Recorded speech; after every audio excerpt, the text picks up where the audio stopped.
Okay, hello, hi everyone. For today's episode, we have Santha Nair Chandran. She is a primary school teacher and she's also the project officer for partnership and event under Global Schools Program. Okay, so what is Schools Program? It is an international education program that equips teachers with the knowledge, tools, and resources to promote ESD within their schools and classrooms. And for your information, Santa is the only Malaysian teacher to be one of the participating delegate at the first UNESCO Transforming Education Summit held at the United Nations, New York last year. So let us all welcome Santa. Hello, Santa. Hi, thank you for having me here. Yeah. So what you are currently doing and what you have done is actually very impressive, and yeah, especially when I know that you were the only Malaysian teacher to be the delegate at United Nations last year, and that is, I think it's great that we have a teacher representative, Malaysian teacher representative at the United Mhm. Nations. Yeah. So Yeah, it was. congratulations. Yeah. Yeah. All right. Okay. So, yeah, the topic for this podcast episode is about education for sustainable development. Let's get into the first question. Are you ready? Yeah, I am. All right. So, the first question: what is education for sustainable development, and how can it be effectively integrated into school curricula? Okay. First of all, education for sustainable development, or in other words, it is called ESD. The short form is actually an act of educating students or even adults about the sustainable development goals, where students will learn about the real life issues involving around them, around the 17 global goals, and coming together and creating awareness by providing simple solutions that can be done around the community. So going back, people be asking, what is sustainable development goals? What is it actually about? Going back to a little bit of the history and the meaning of sustainability itself.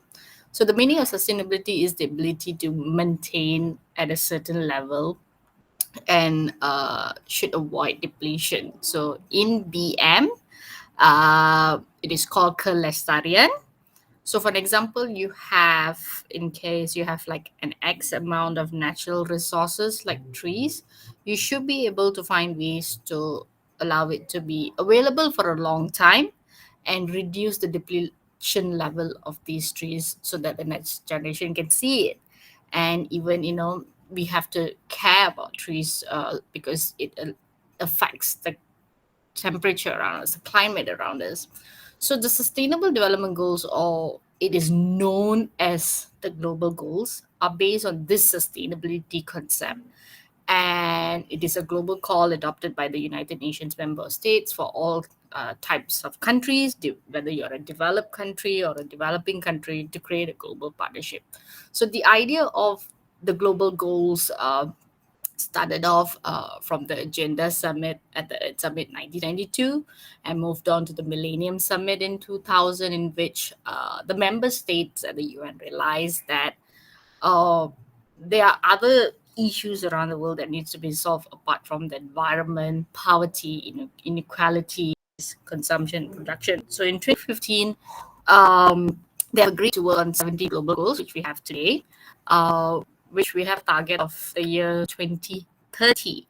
2023, this year, is actually an important year for ESD and the whole sustainable development goals, because it's where we'll see how countries have progressed around the world, and we'll see how countries have progressed before COVID and post COVID, and it'll be combined at the at SDG summit in this year September, and the future summit next year.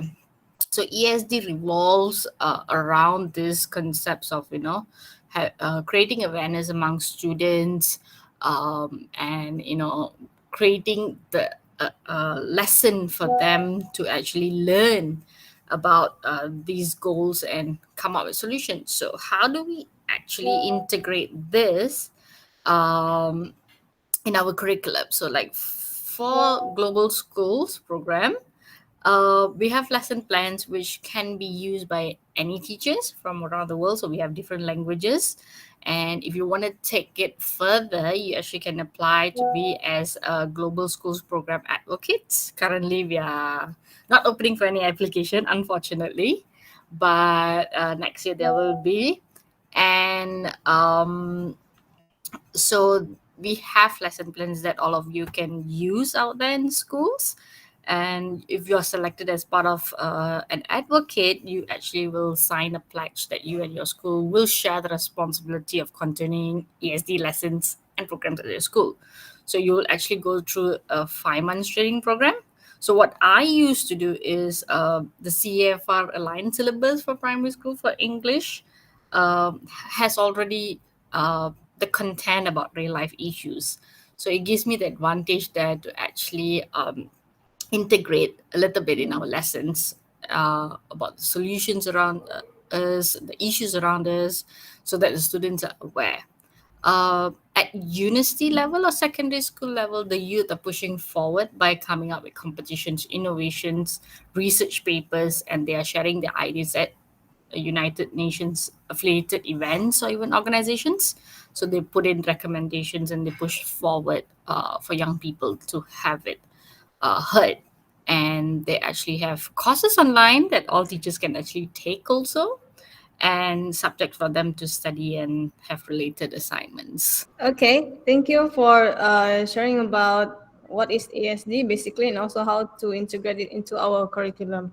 Yeah, so you mentioned about CFR and yeah, I'm an English teacher, so I can relate to what you're saying because for English it's kind of easy for us to integrate ESD into our lessons because I personally have done that. I'm still doing that from time to time. Mm-hmm. So yeah, it's very easy. And you mentioned about global goals and the issues in the world that needs to be solved before 2030. So when it comes to solving these global issues, so let's zoom in into Malaysia. What do you think is the state of ESD in Malaysia?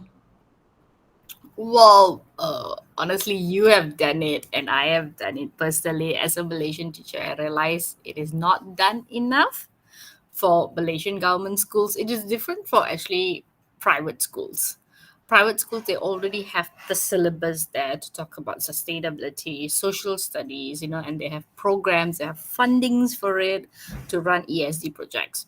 So ESD is actually crucial, and it should be in the Malaysian curriculum or syllabus. So when I was in New York, people were talking about transforming or overhauling the education system around the world because COVID messed it up. So, but in Malaysia, we are far behind in so many things, but solutions are there for us, as like for an example, ESD. So, um, but the main question would be here: how many teachers out there would be able or equipped with the enough knowledge or skills to actually incorporate ESD into their lessons? Will they be able to speak about it in their subjects they are teaching? So they are actually lacking of awareness training, even at IPG level, and even to put it down into the syllabus as policy.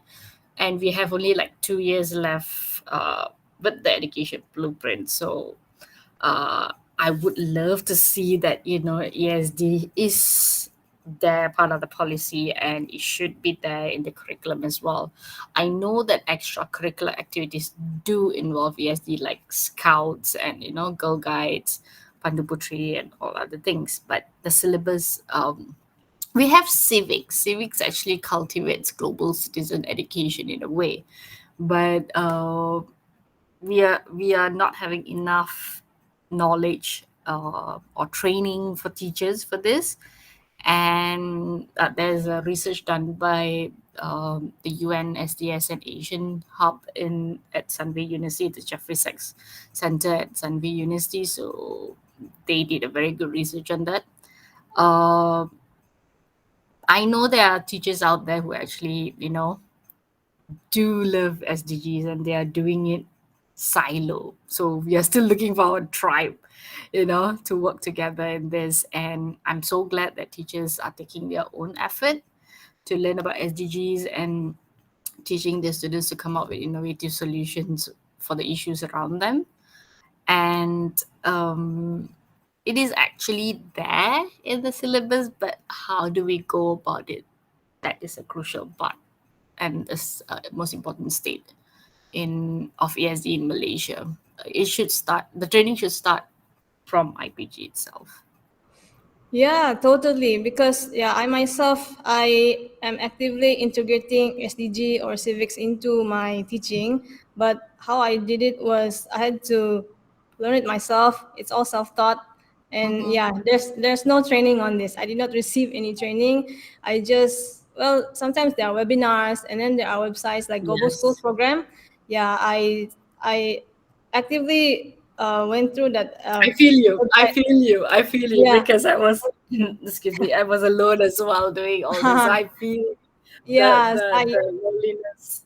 Yeah. yeah, I didn't have anybody to talk about it, so I went through Global Schools Program, and there are a lot of lesson plans.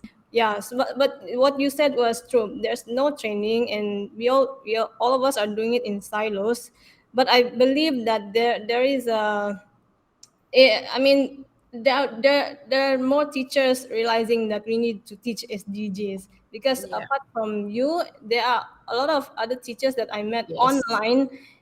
online, all online, and we are far away from each other, but they are doing SDGs. Yeah. Yes, I think we should have like a gathering, together, this particular group Yeah, and try. yeah. Yeah.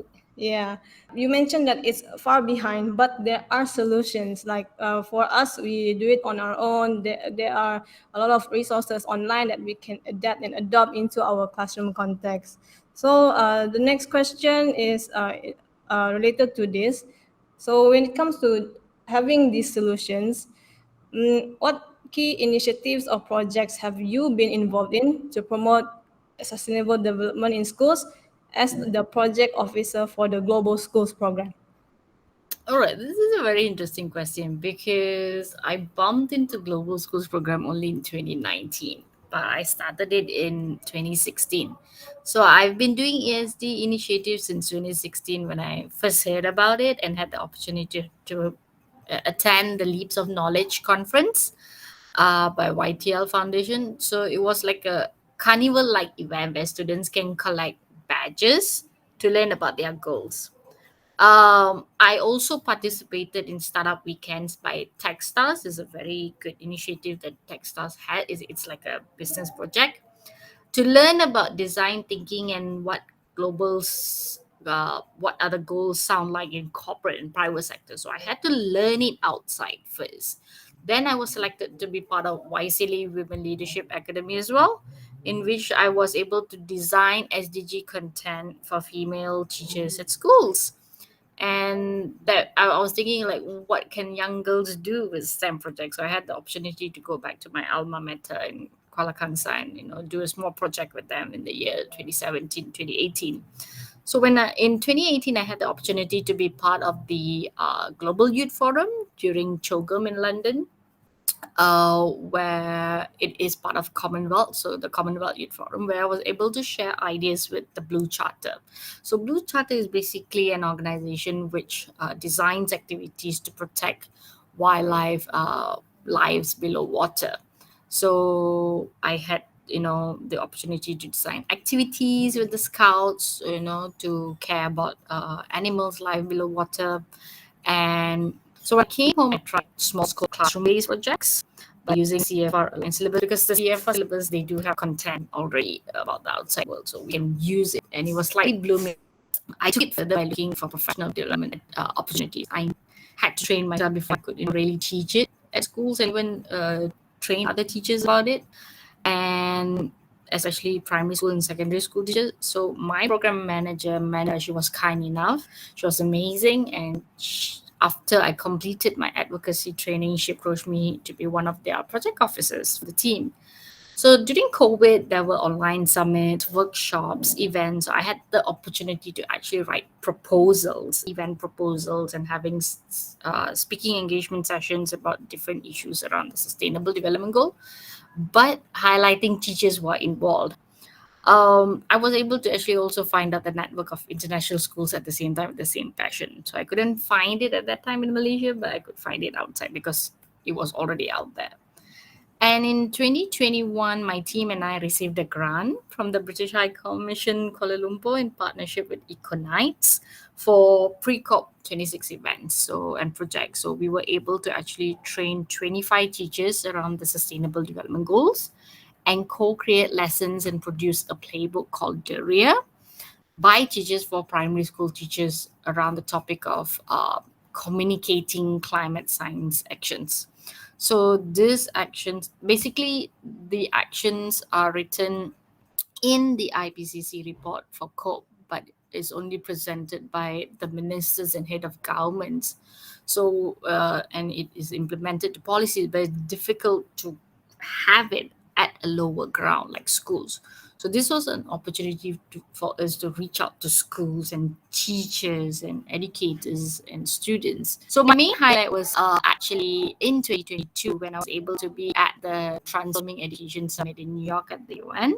So it was dream come true to be at the UN. It was an opportunity of a lifetime, which was built up through writing event proposals for partnerships and events for GSP from the beginning for events like ICSD, ECOSOC Forum, Stockholm 50 Plus, and other related events. So the latest was actually creating a webinar for UNESCO ESDNet, and I had this opportunity of having masterminds around the sustainable development goals, especially SDG number 4, quality education, in which I was truly privileged and honored since 2020, 2021, 2022, alongside being a project officer. I was able to meet Jack Davis from the world's largest lesson. He was actually able to create classroom based activities alongside Princess Catherine and work closely with Prince William for the Earthshot Prize. And that fascinated me a lot. And being a project officer at global schools, it allowed me to continue ESD activities at school. And we had young students co-creating meaningful solutions. So being part of the project officer at the global schools program actually has opened up more doors for me that I never thought I was able to achieve. And there's actually one more initiative coming out, which would be a main highlight under the Ban Ki Moon Center in November. So, yeah. Wow, that those you did a lot of projects, and also of course you did a lot of training with the teachers and outreach. So yeah, these are a lot of initiatives that you have done, being the project officer for Yep. yeah global schools program. So I believe when doing all of these projects and the training and outreaching to people, I believe there are certain challenges that you have faced. So what challenges have you faced in advocating for ESD, and how have you overcome them? This is a very interesting question because I know how we worked with SDGs, and I'm sure how you know working aligned with SDGs as well. We are not known, we always work in silos, and the biggest three challenge that I had was knowledge, authorization, and moving forward. The first part is knowledge. So not many people, not many school leaders are well equipped with SDG knowledge and the needs of ESD. So teachers are the forefront who receive this knowledge, and they want to impart it to the students. So when there were projects being put forward, suggested, it was difficult to move to the next stage, and it was always going back to the questions like, what do students actually gain from this activity? What do students actually gain from the project? While it should be, will it help in their tahap penguasaan or learning performance? And so what I used to do focus more on what I can communicate the language first. I always choose the good students to communicate with me and teach them in a different group about sustainable development goals and train them and now allow them to be mentors. And then the second part is authorization. When you want to do the activities overseas, when you want to go online is fine, but if you really need to travel overseas, that's a difficult part because you're attending an event, you're going to gain knowledge and you're going to come back and share. But the process of getting permission was difficult for me. There'll be questions like, why is the main reason attending this event? How is it going to be beneficial in your teaching? And so I think most schools are already TS 25 schools. Please do take advantage of your KMR projects. One of the modules which you can create an SDG project under KMR with your subjects that you're teaching at school actually. Third one is moving forward. So the issue of sustainability itself of the project. So schools basically like to do like a one-off project. Schools want to have like one project and that's it once and for all. So most of my projects I would love to carry out it like 2 to 3 years. So what I do have is like small sets incorporated in lessons so that the subjects will be taught again next year. So the sustainability of the project itself is important for me, and this three, knowledge, authorization, and moving forward and finding our own tribe, the SDG teachers tribe. We're all working in silos, so it would be an honor to actually have all of us working under sustainable development goals together in Malaysia. So that would be an interesting thing to look forward. Yeah, so you mentioned about communicating with students when you do the projects and also asking about what students gain. So the next question is actually related to this. How do you engage students and encourage their active participation in sustainable development initiatives in their schools and communities?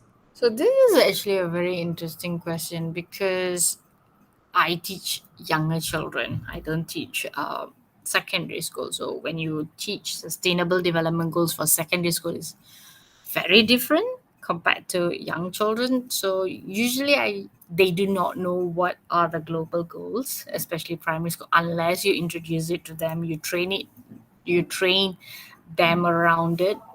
So I usually use simple words with simple theories to define real life problems. I always go with examples around them, sharing their examples around their own ecosystem, around, in their house, their neighborhood. And it's a new thing for young children. So I use a lot of videos, pictures, and simple words. So we create activities for them to be involved in groups so that they are not alone in doing this SDG activities. So most children are actually scared to do it alone, so they actually do it in groups. So for an example, you can have an open day related to health or even animals, allow children to take part in the activities and they can showcase it, like creating a diorama, have performance like storytelling, action songs for them to learn and present them. Going in relation with the community, your community around the school is so important. So the Rukun Tetangga, the NGOs, the PIBG, the school alumni has to come in hand. So having sessions with parents, teaching them about this, and having student parent activity is one of the crucial part that we always can think about. And getting the um, community involved is super amazing. There's one recent competition in RPT itself, um, creating your own healthy bento breakfast, which involves students, teachers, and parents. So students come up with ideas how to create a healthy breakfast, and their parents have to help them cook the food, and children have to come in and design their own healthy bento, and it relates to a few SDGs. And going back to the playbook that I've created with my team, we have activities in which they have outdoor indoor activities as well. where parents get involved. They have online activities, they have in class activities. A part of that, co curriculum activities are important as well. So it is another good platform, like KRS, Pandu Putri, Scouts. All these have SDG elements. And SDG activities. I know one amazing teacher who is a scout, and he loves teaching SDGs with children, and he does amazing things. And if I'm not mistaken, he was part of the Global Schools program as well. So yeah, it's always baby steps. Introducing simple terms, then we can get into a higher level with the students. It is totally different with secondary school. So secondary school, you can introduce them with simple phrases about the sustainable development goals, introduce those sustainable development goals about it. You can create debate with the students. You can create like learning walk activities, asking them to solve real life issues, innovation competition. This involves language skills as well, so you can do it in your language classes. Um, there are a lot of activities that can be done, but it's actually you need to see at the level of the students and awareness they have. If they do not know anything about SDGs, so the first level of creating the awareness and knowledge is actually introduce them to the SDGs. So yeah. Yeah, I think engaging them according to their levels is very important. Otherwise, it will overwhelm them. Yeah. And then, okay, so you mentioned that there are a lot of approaches that you have done. Like one of them is you use simple words first, and then also you also mentioned about connecting with NGOs and PIBG. Right. So those are the approaches. So how about the examples of how ESD has positively impacted the students and communities? Are there any success stories? Did any of the students have like told you how the program or project has impacted them? I would like to Yeah. know, and maybe also the parents. Yeah. Yeah. So this is very interesting because going back to the year 2016, going to the Leap of Knowledge conference with my students. So there was one incident that my student, she's a very bright girl, and she was in year 6 that time, preparing for UPSR at that time. And she kept telling me, why are we here at the conference, what are we going to do? So I told her, go and explore by yourself, go and learn and mingle with people. So that opportunity that I gave her to actually be present at the conference itself was an eye-opener. She never been to a conference, SDGs before. So the best part, it was like a carnival, and there was an activity where you go booth by booth and collect SDG badges.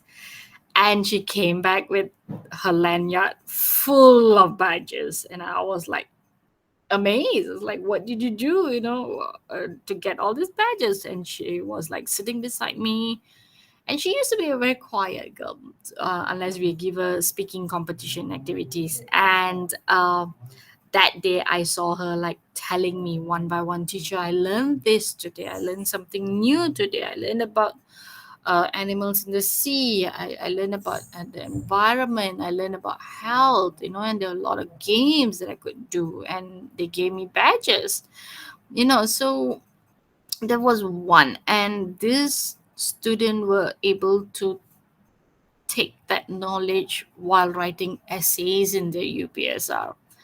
The best part was like, preparing for UPSR that time, and we were able to, this kind of students, I could give them any kind of questions and they were able to give me good answers because of the experience.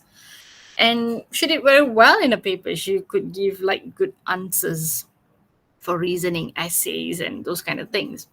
The second part was actually during innovation competition. So most of the international innovation competition these days during the Q&A session, if you had experience in that, they do have questions around sustainability. So, how sustainable is your product? How environmental friendly is your product? Why did you do this innovation? What goals do you want to solve through this innovation? So, I had to train students with this type of questions. Teaching them about SDGs and how do you solve. So, when you create innovation to solve real life problems, you should think about the sustainability. So they were able to answer questions and they won a lot of gold medals, surprisingly, because of the training they had and given the space to learn SDGs. Apart from that, like just because I found the community of educators out there through ESD and my professional development. Um, I found my community in a way that allowed me to write proposals. This is on my personal side, to be honest. Write proposals to get more grants. So recently, I just won a grant through a project called Leaders to Learners, where you actually go and impart knowledge to students, any level of students, about global citizenship, education, and even the sustainable development goals. And this program is actually by the Ban Ki-moon Center, partnership with Korea Foundation, and I have designed activities for, because I'm posted to a new school now. It's Sekolah Korang Murid Low Enrollment School, and it's Chinese vernacular school.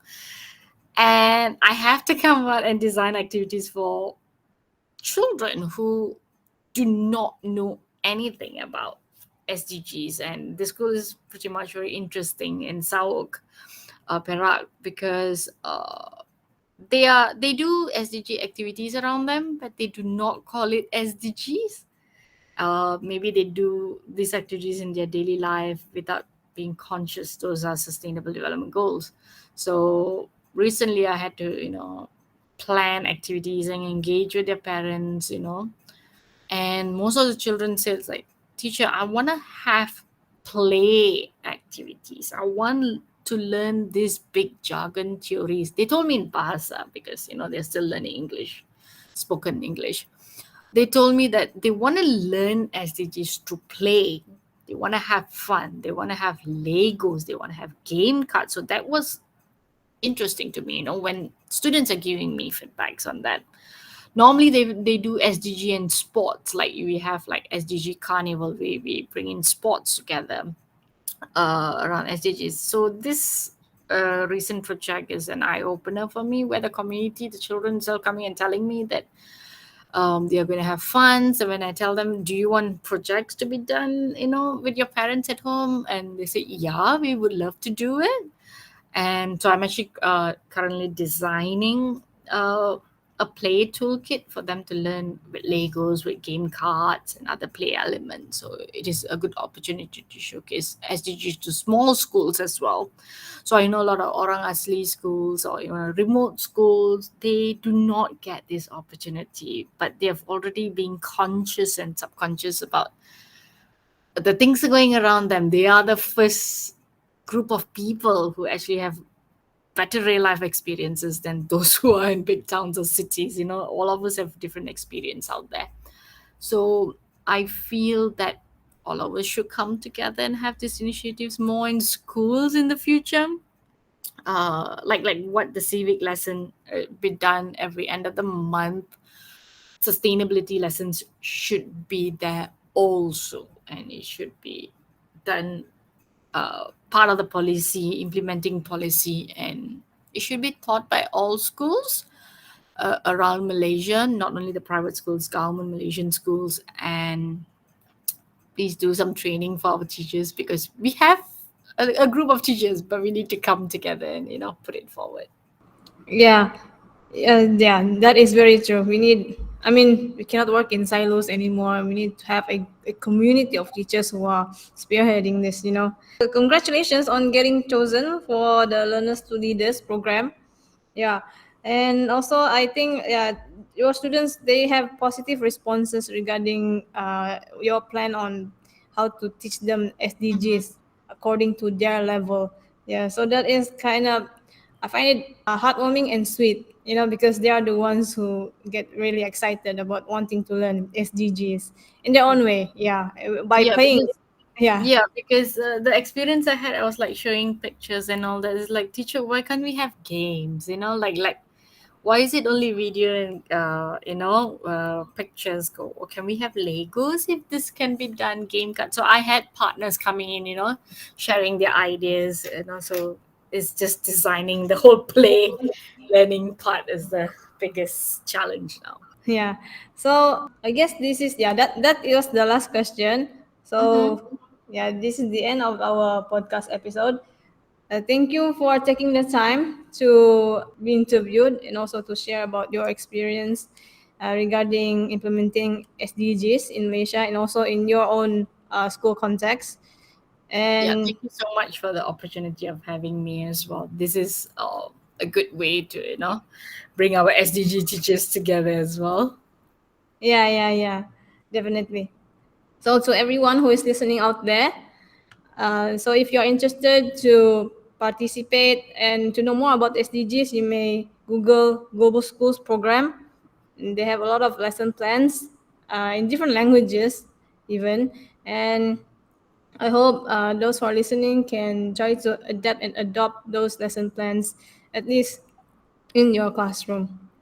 Yeah, so that is all. Thank you for listening.